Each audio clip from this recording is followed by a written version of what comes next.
Rodolfo, encantado de saludarte y recibirte en este programa. Un programa de discusión de los problemas nacionales. Y vos sos un gran actor en toda la historia de Costa Rica. Vos, tu papá, un, un gran eh, abogado, jurista, prácticamente fue el que fue el primero en la sala cuarta, el presidente, ¿no? No, no fue el primer presidente. Pero sí fue un actor importantísimo. Pero sí fue un actor importantísimo, sin duda. No, muchas gracias, Jorge, por la invitación y encantado de participar y felicidades porque sacar adelante más de 400 programas, como decimos en Costa Rica, le zumba el mango. Le zumba el mango, sí. Mira, con vos podemos hablar muchas cosas. Fuiste candidato a la presidencia de la República, presidente de la Caja del Seguro Social, estuviste en la OEA y fuiste embajador alterno ante las Naciones Unidas, un hombre que ha escrito mucho, que ha hecho muchos libros, un hombre muy culto, que es importante, es un abogado, un jurista. Bueno, y ha estado estuviste en el gobierno de Carlos también, ¿no? Sí, incluso por circunstancias de la vida ejercí de magistrado constitucional por varios meses así sentado en la sala. Son circunstancias que le llevan al final a haber conocido un poquito de cada cosa. Y también debo decir que a querer y admirar mucho a nuestro país a pesar de todas las dificultades, porque normalmente se insiste demasiado en lo mal que somos, sí, o los problemas que tenemos, y no hay duda que tenemos muchos problemas, y se nos olvida también algunas cosas de las que obviamente tenemos que sentirnos orgullosos. De nuestra democracia, de nuestra democracia. Yo terminé hace poco en la OEA, presenté, está publicado también en Costa Rica, libro sobre la democracia en las Américas, un libro grande, y digamos que hay 3 democracias que tienen muy buenas calificaciones en América Latina, si contamos también a todo el continente, digamos Canadá y un poco por debajo de Estados Unidos, pero digamos Costa Rica, Uruguay, Chile, ahí van punteando en desarrollo democrático. Obviamente no somos perfectos, pero además en ese libro yo cojo, digamos, los 40 países que mayores calificaciones democráticas tienen, de acuerdo a múltiples índices. Yo analicé más de 20,000 datos en ese libro. Y en todos ellos, las democracias, los 40 países, prácticamente todos les va mucho mejor que a los que no son democracias. Incluso si uno analiza cuáles son los 25 países que mayor crecimiento económico han tenido en el mundo, no solo en América. Tienen mayor libertad. Salvo 2, todos son democracias. O sea, y en cambio los 60 que menos crecimiento económico han tenido, ninguno es democracia. Y así vamos subiendo, es decir, con desarrollo humano, con educación, índices de salud, índices de igualdad. Es decir, por mucho que la democracia se destaque en sus defectos, tiene mucho más virtudes que las no democracias, que los regímenes autoritarios o los regímenes híbridos, que están así como a mitad de camino entre una cosa y otra. Digamos, por ejemplo, en América Latina hay 3 que son autoritarios, bajo todos los índices, que son Venezuela, Cuba y Nicaragua. Y hay varios, Haití, que a veces se mueve en ese grupo normalmente, y hay otros que son híbridos, que no son democracias, pero no son tampoco regímenes autoritarios, tienen tal vez un sistema electoral y alguna competencia. Bueno, lo que quería decir en resumen es que a pesar de todo, democracias como la de Costa Rica, si persistimos en ella y no renunciamos a ella, nos puede ir mucho mejor que si le hacemos caso a los cánticos de sirena de otros regímenes. Sí.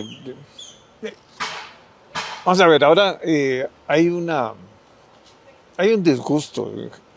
Lo que pasó en las recientes elecciones, donde fue un fenómeno, ¿verdad? Primero un PAC que no tuvo ninguna fuerza, prácticamente se desapareció de una liberación que ha venido desgastándose por muchos años, ya con 3 pérdidas, ¿verdad? Electorales, y un líder emergente, ¿verdad? Sin partido básicamente, ¿verdad? Que está logrando aglomerar gente, bueno, pero todavía hay grandes deudas, ¿verdad? O sea, hay grandes promesas de cambio y este país tiene su estructura, hay que, ¿cómo se llama?, respetar al Congreso, a la Asamblea Legislativa, hay que respetar al Poder Judicial, en fin, hay problemas serios, estructurales que requieren cambios y que no es sencillo, ¿verdad? O sea, vos que tuviste el Poder Ejecutivo también, y sabes lo que es eso, ¿verdad? Hacer cambios en este país, y cambios importantes, ¿verdad? Porque no son cambios cosméticos, ¿verdad? Cambios importantes como es el mejorar en la educación pública, que es uno de los grandes retos que tenemos por delante, ¿verdad? Sin duda. Mejorar, ¿cómo se llama?, de los problemas de pobreza, los problemas de igualdad, los problemas del entrabamiento institucional que tenemos, ¿verdad? Porque hemos hecho un enjambre completo, ¿verdad?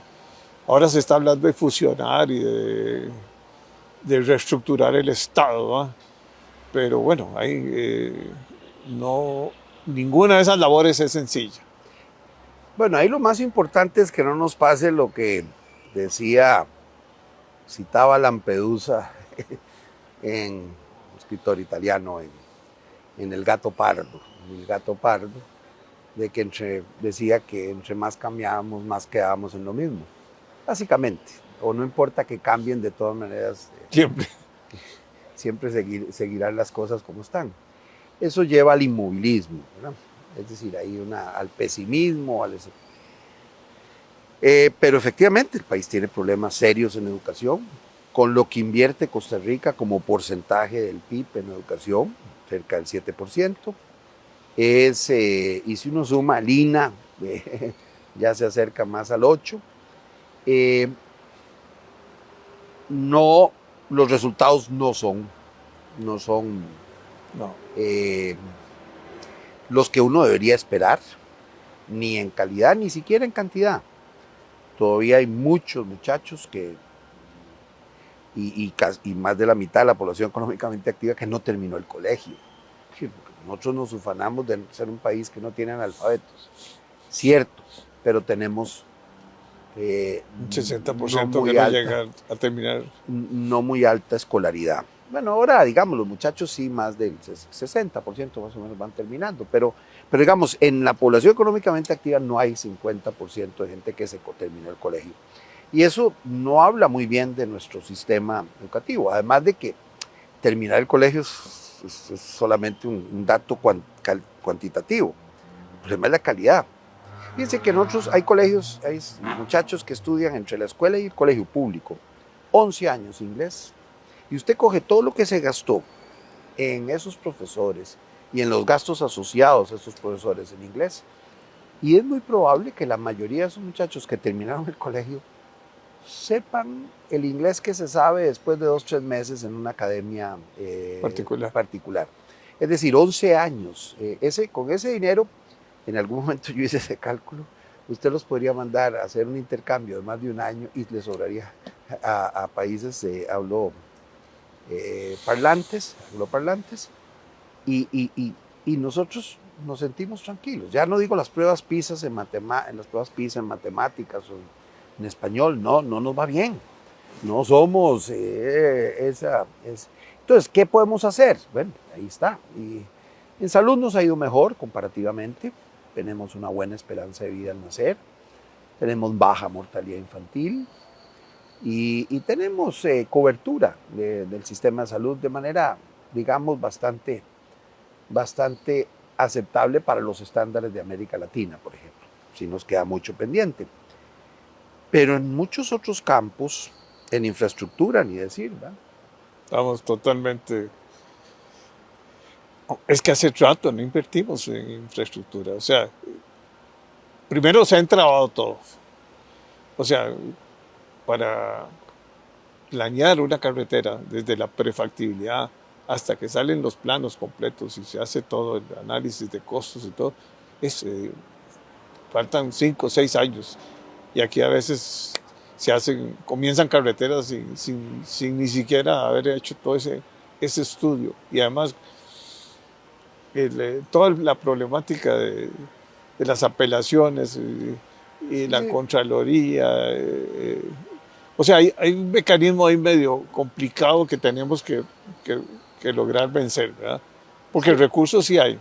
Sí, bueno, se han invertido, no se han invertido lo suficiente, pero digamos, los impuestos relacionados con la infraestructura, que son puesto a la gasolina, una buena parte de lo que pagamos nosotros en la gasolina y en el diésel, van supuestamente para el mantenimiento de las carreteras.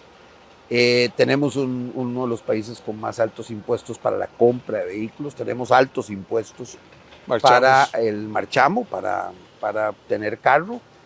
Se supone que todos esos 3 fondos estaban pensados para resolver un problema de infraestructura vial, por lo menos. Y ahí estamos, con el nadito de perro, y una buena parte de esos fondos no se gastan en infraestructura, gasta mucho menos y de lo que correspondería, y tenemos casos extremos como la carretera San Carlos.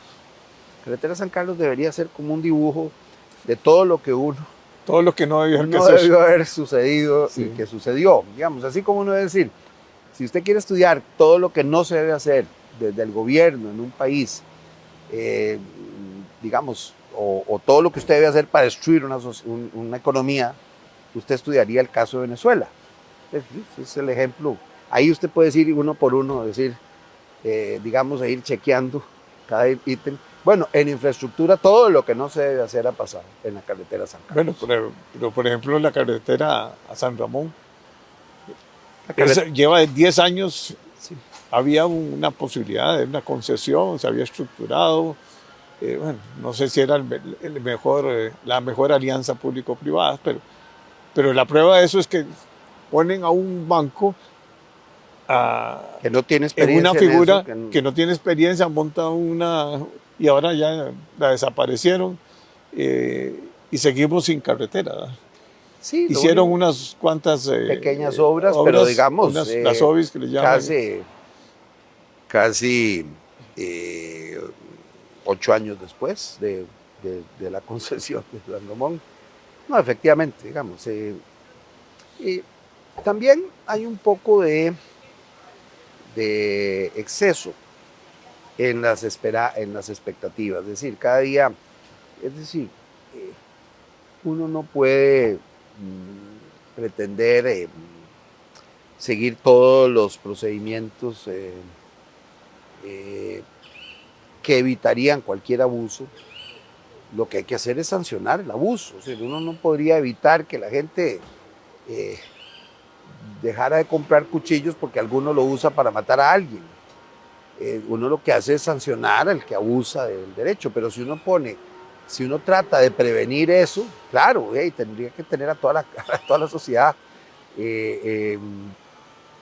digamos, encerrada para evitar que haya alguien que cometa un delito. Entonces los sistemas lo que hacen es, sí, bueno, hay unos mecanismos de prevención, pero hay otros mecanismos de deje que la cosa fluya y por supuesto aplique unas sanciones muy severas a los que abusan del derecho. Bueno, pero sin embargo, los problemas de corrupción nos han salpicado muy fuerte a todo el sistema político. Yo creo que se le ha dado... los medios de comunicación también han estado levantando mucho fuego en esos aspectos, ¿verdad? Pero yo creo mucho y que esta democracia es importante en los medios de comunicación. Eso es la Sin base duda, sin de duda. muchas democracias, porque ellos son los que han denunciado muchas cosas. Sí, gracias a Dios, y yo Y, creo que eso es esencial, porque porque eso le da más, o sea, la gente es más cuidadosa, no, sin duda, los países que tienen prensa que no libre, tienen prensa. son ecológicamente más sostenibles, son éticamente mucho mejores. Si uno ve el análisis de Transparencia Internacional a nivel mundial, obviamente los países con libertad de expresión son muchísimo menos corruptos en ese tipo de medidas que son las más objetivas que se conocen sobre corrupción, muchísimo menos corruptos que las dictaduras. Habrá alguna excepción, digamos, ahí citan generalmente el caso de Singapur, pero es una excepción a la regla. En general, porque tienen también otra tradición, otros mecanismos.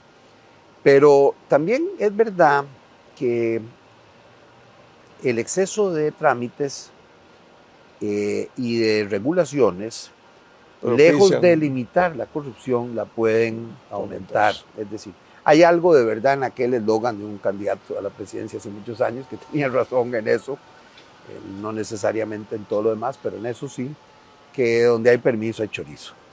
Es decir, la verdad es que esas trabas hacen que solo gente muy experta sepa pasar por todos esos laberintos y al final terminan impidiendo la transparencia y logrando lo contrario de lo que supuestamente pretendían esas regulaciones, que era evitar la corrupción.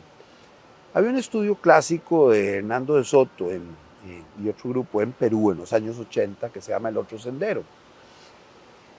Ellos hicieron un estudio de por qué había tanta informalidad en Lima y otras ciudades y por qué todo tenía que ser ilegal. Y entonces fueron a entrevistar a los ministros, ¿sabe por qué existían esas regulaciones? Y todos le dijeron, es para evitar la corrupción. Bueno, ellos trataron entonces de hacer una empresa y para evitar que haya gente que falsamente haga empresas falsas. Y bueno, resulta que después ellos hicieron un estudio de qué pasaba en cada proceso.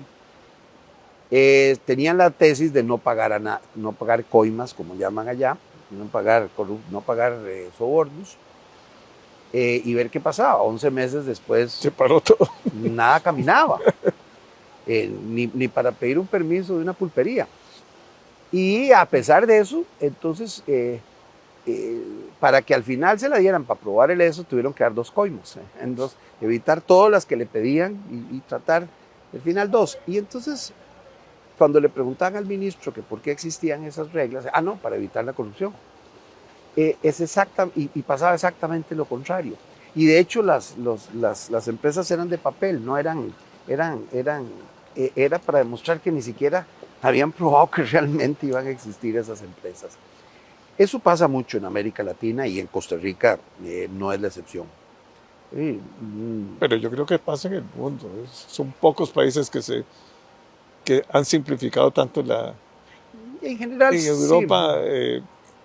Pero digamos, en Costa Rica, si uno coge los datos de OECD, en Costa Rica se tarda mucho más en abrir una pequeña empresa. Y encerrar una empresa. Encerrar, ni digo, que en Europa.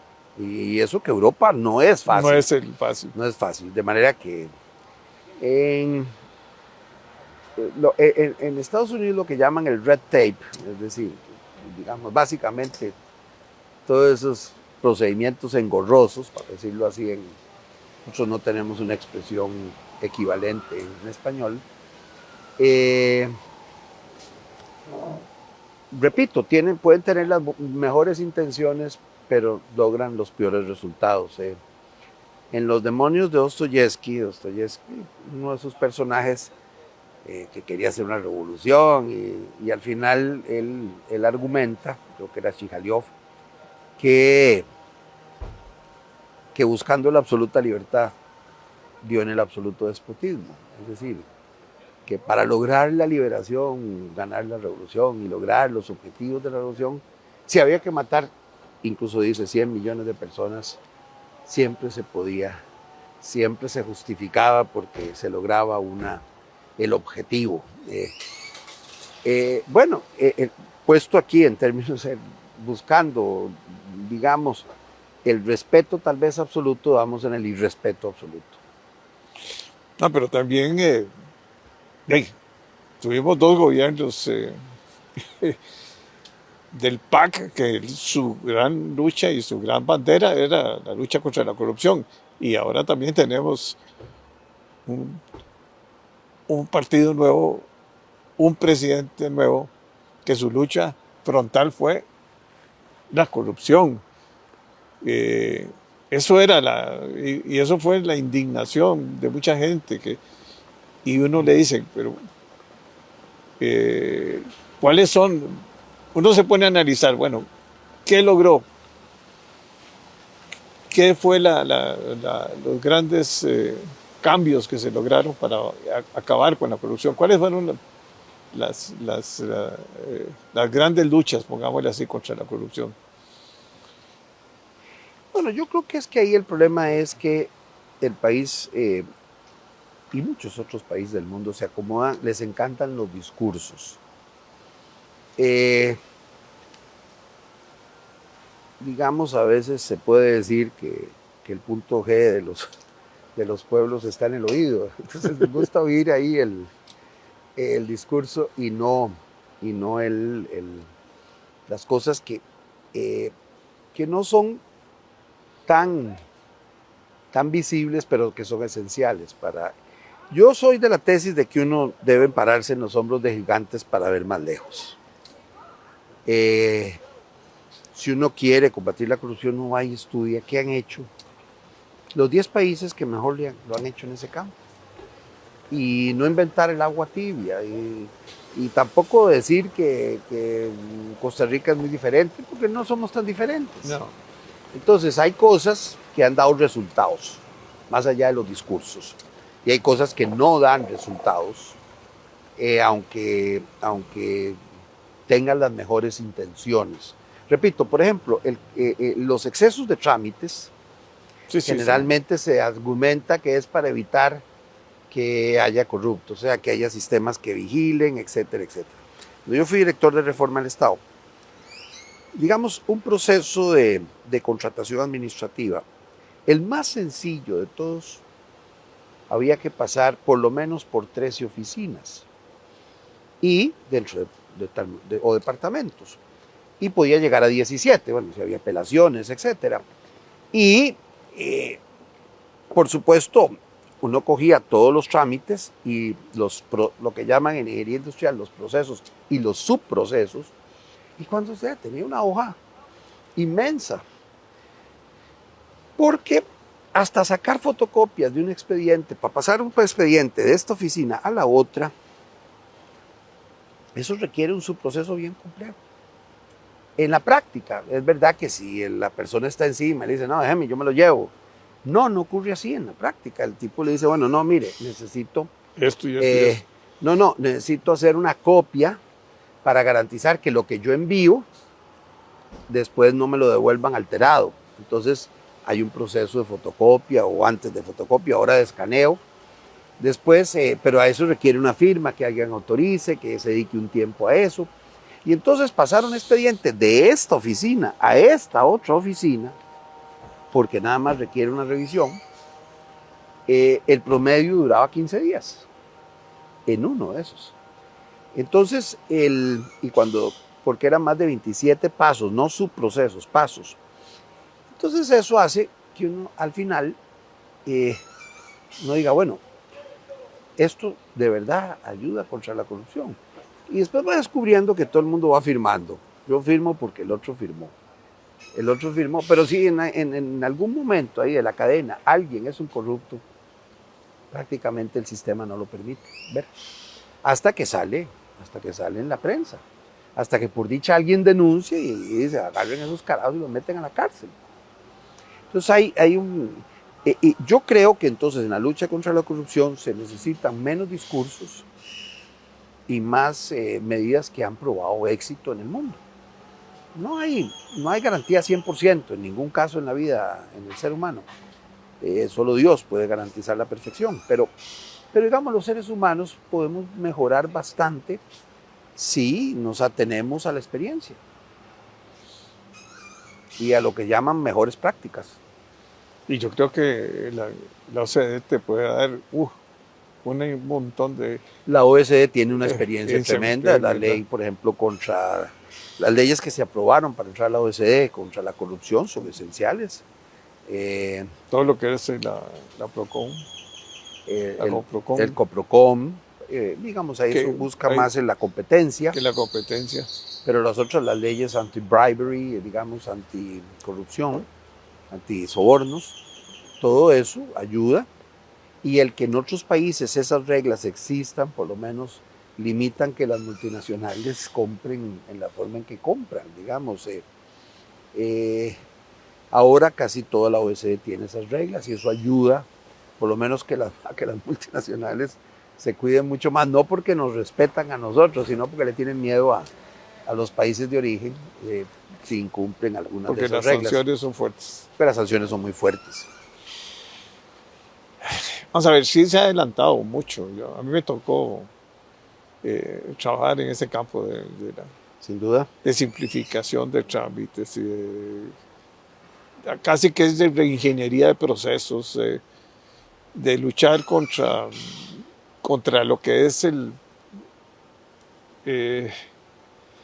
casi la obstrucción, porque es una obstrucción, o sea, es algo impresionante. O sea, uno decía, ¿cómo es posible que para traer una medicina que ya está, no sé, patentada en Estados Unidos, en los mejores laboratorios, aquí tiene que venir uno a pasar un proceso larguísimo en el Ministerio de Salud? Eso de alguna manera se ha simplificado en los últimos años, pero aún así todo sigue siendo ha mejorado. Por ejemplo, en lo que era la construcción.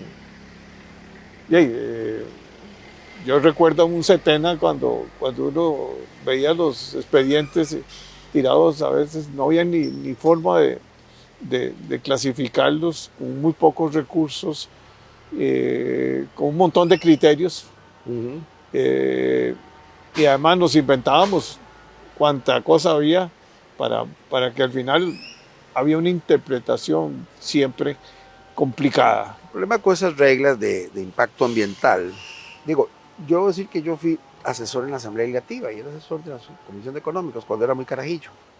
Y me tocó un año ser asesor en la Comisión de Económicos en el tema del Código de Minería. ¿Sí? Simplemente asesor. Y como había muchas dudas, entonces como había mucha queja, estoy hablando del 81, de 1981, entonces yo traje unas normas, las primeras normas legales que las tomé de varios países de estudios de impacto ambiental, porque digamos, en esa época solo eran en las grandes inversiones de minería o de hidrocarburos, porque ahí el impacto ambiental era, o también las centrales nucleares que requerían eso. Bueno, entonces se establecieron unas reglas razonables, y es las primeras reglas, digamos, en el año 81, Código de Minería. Pero el gran problema que tienen esas reglas aplicadas a distintas industrias y a distintas actividades humanas es que tienen mucho de subjetividad. Es decir, vea, por ejemplo, a mí me tocó impulsar el Hospital de Alajuela y el Hospital de Liberia, que eran dos grandes obras, después de prácticamente 20 años que no se hacían hospitales en Costa Rica, casi 30 años. Hospitales nuevos, grandes. Y bueno, por cierto, el de Alajuela, yo impulsé con el MIT y logré el primer proyecto de llave en mano. Es decir, le dice, quite toda esa cara, hágalo llave en mano. Sí, con todos los equipos, todo. Con todo. Y debo decir que costó menos de $36 millones. Los hospitales equivalentes, un pocos años después, llegaron a costar 110 millones. Yo no sé por qué. Equivalentes en tamaño, en capacidad resolutiva. Pero bueno, dígale. Aparte de eso, en ese, como reflejo de esa realidad, en Liberia, el estudio de impacto ambiental no nos permitían construir el hospital, que estaba a la par de donde estaba el hospital viejo, porque había que arreglar. El estudio de impacto ambiental decía que las carreteras del entorno debían ser asfaltadas, debían estar todas asfaltadas. Digo, pero ¿qué tiene ¿Qué que tiene hacer que ver eso con el con impacto? el impacto del hospital? Es decir, está bien que haya un impacto ambiental, pero digamos, manejo de los desechos, ubicación. No sé por qué metieron que tenían que estar arregladas las calles. Para que no entrara el polvo al hospital. Para que no entrara el polvo, etcétera. Entonces, como la caja tiene mucho músculo, entonces logramos que el gobierno asfaltara. Pero me puse a pensar, bueno, ¿y si hubiera sido un hospital privado? No tiene ese músculo, no puede lograr que le asfalten todas las calles para hacer el hospital. En Alajuela, para poner otro ejemplo, ahí había unos precaristas que estaban metidos en la línea del tren, en la línea del tren original, que estaban a la par del hospital, no estaban dentro del terreno del hospital, que son como 10 hectáreas. Y entonces habían unas 8 casas ahí, ¿sí? Estaban ahí a la par, fuera del terreno del hospital, pero a la par del terreno del hospital. Entonces el estudio de impacto ambiental dice que había que resolver el problema de esas viviendas. Y entonces también, digamos, como la caja tiene más posibilidades de convencer, pues se convenció a la municipalidad y al Ministerio de Vivienda que les consiguiera casa y se resolvió el problema. Pero después me volví a pensar, bueno, ¿y si hubiera sido un hospital privado que le piden hacer eso? Hubiera podido hacerlo. ¿Qué tiene? Que pagar la vivienda de los que están precaristas fuera de su terreno para que le den permiso ambiental. Entonces, esas exigencias no parecen de impacto ambiental, ¿no? Entonces inventaron que el tema es que hay un impacto social también. Bueno, y con esos criterios subjetivos, pongo esos dos ejemplos porque los conozco con detalle. Con esos ejemplos subjetivos, de subjetividad, es muy difícil que alguien pueda lograr, cumpliendo realmente la legislación, las peticiones de esa naturaleza que están fuera del ámbito de la propia acción del que va a construir. No, Rodolfo, eso, hasta para remodelar un edificio por dentro, que ya está todo el impacto hecho, estaban pidiendo antes estudios para hacer una tapia, para hacer cualquier cosa. Y el mundo es otro, o sea, el ordenamiento territorial, la planificación urbana, en fin, tantas cosas, toda la contaminación que significa el tránsito, el problema de este país, por ejemplo, de la carencia de un buen ferrocarril, de buenas carreteras, no sé, yo veo que digamos el gobierno de Carlos se corrigió muchos problemas para lograr la radial. Faltaron los semáforos de allá, ¿cómo se llama?, de Atillo, y ahí está todavía las presas, entonces uno se va a montar y ahí dura. Sí, porque hay un tema que es decir, si uno se enfoca en el cuello de botella, claro, entonces uno dice, ¿dónde está? Uno coge Waze, yo propuse alguna vez resolver 25 cuellos de botella por año, 100 en los 4 años. Y para estudiar cada uno de esos cuellos de botella, yo lo que había hecho era Waze, y si en 5 días distintos y a distintas horas siempre había presa ahí, o había en horas y con muchas presas, no digamos cuando vuelve la gente de Semana Santa por la 27, eso se sale del esquema. Y entonces uno dice, bueno, no trate de usted escoger cuál es el cuello de botella, véalo, porque se ve visiblemente, sea en Waze o en Google Maps. Se pone rojo. Se pone un rojo, y si está tanto rato rojo, y si en 3 días y en 5 días distintos pasa lo mismo, no es que hubo un choque y que el furgón se salió, que eso puede ocurrir, sino que es una cosa permanente, que hay un problema estructural. Pero además, volviendo a un tema ese de las remodelaciones, bueno, aquí les agarró en algún momento, en la legislación esta de patrimonio, de declarar patrimonio todo el edificio. La mayoría de los casos en Europa se declara la fachada nada más. Y más bien se promueve que adentro se remueve. Entonces usted se topa una fachada de 200 años y adentro tiene un edificio, digamos, del siglo XXI más que moderno, ultra moderno. Y lejos de dificultar esa remodelación, más bien lo que le da es vida a esas zonas para que no se vayan volviendo zonas de derrumbe.